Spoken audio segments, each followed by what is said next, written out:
Hey, good evening. It's Diane Hockman. And this afternoon during a business live stream, I just kind of mumbled that maybe I should come on and talk about A Course in Miracles. So here I am.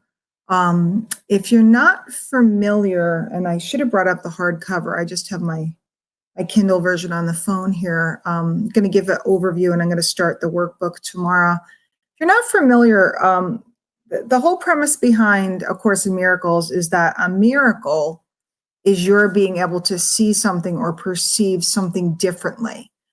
Because when you look at something differently, it can change your whole reality.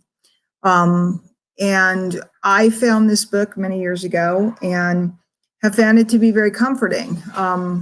I wanted to share it, not to be controversial. It is a spiritual book. It doesn't espouse any particular doctrine, although the author was definitely Christian, and the book is Christian in nature. It's pretty open.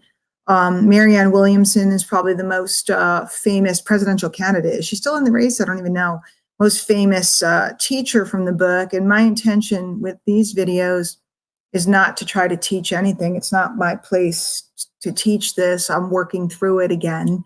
I always find comfort in it when I go back to it at different periods of my life to help reframe the way I'm looking at things, especially when I'm looking for change.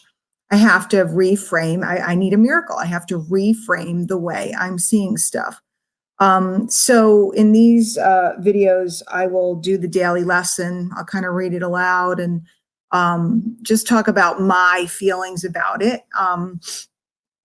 What my experience has been. I have been through this a couple of times, but just sharing from my perspective. For those of you that are students of the course, I've never studied it with other people, so maybe my interpretation is incorrect, or maybe my thoughts, or I wouldn't say incorrect, but maybe you have more insight. I'd love to hear from you. And for those of you that have never been familiar or are not familiar with A Course in Miracles, it's a hardbound book that you can grab from Amazon for like $20.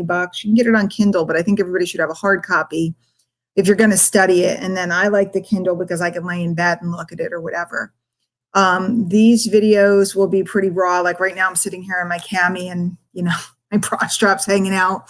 A lot of times you'll see me in the morning before there's any hair or makeup or anything else, because that's the way I would study the course. So I'm not going to try to get fancied up to do it. I have to admit, some people set a dedicated time.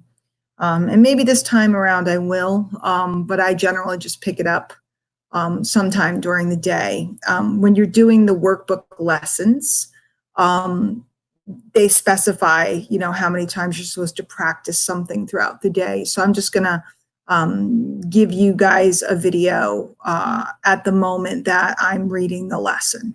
So I'm going to go back to lesson 1 because I've been messing with it. I was probably up to lesson 100 something. I'm going to go back to lesson number 1 just to give you guys an idea. And this is a little weird. So if it seems weird, let's talk about it. Lesson number 1. Nothing I see in this room, on this street, from this window, in this place means anything. Now look slowly around you and practice applying this idea, very specific, to whatever you see. This table does not mean anything. This chair does not mean anything. This hand does not mean anything. This foot does not mean anything. This pen does not mean anything. This book, this pen doesn't mean anything. Then look farther away from your immediate area and apply that idea to a wider range. That door does not mean anything. That body does not mean anything. That lamp does not mean anything. That sign does not mean anything. That shadow does not mean anything. Notice that these statements are not arranged in any order and make no allowance for differences in the kinds of things to which they are applied. That is the purpose of the exercise. The statement should merely be applied to anything you see. As you practice the idea for the day, use it totally indiscriminately. Do not attempt to apply it to everything you see, for these exercises should not become ritualistic. Only be sure that nothing you see is specifically excluded. One thing is like another as far as the application of the idea concerned. For each of the first 3 lessons should not be done more than twice a day, preferably morning and evening, nor should they be attempted for more than a minute or so, unless that entails a sense of hurry. A comfortable sense of leisure is essential. So I'll just say this for tonight, and then we'll come back tomorrow. When you start reading this and going through this, seems just really weird. And what you want to do is just trust it, because each lesson builds upon the one before. And what it does is it kind of strips away the way we've been taught to think, because this is a mind training. That's what this is. It's a spiritual mind training. It strips away the way we've been taught to think and gives us a new way of approaching anything, from a pen to a book to to a cell phone. As you'll see as we go, we're creating our reality through our thoughts. And so we have the choice to create a new reality by having new thoughts. So it's kind of cool. So again, you can pick up A Course in Miracles on Amazon, have it shipped to you, get it in a day or so.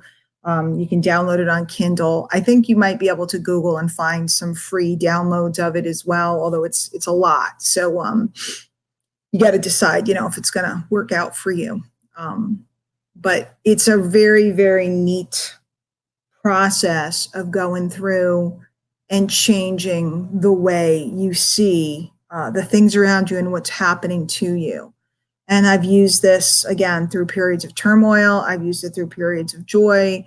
It's pretty cool stuff. So if it's not for you, don't worry. I'm not encouraging anybody to do this or not. I just want to do it and record it this time around to share with some people that it might be helpful to. All right, guys, it's Diane, and I will see you for lesson 2. Take care.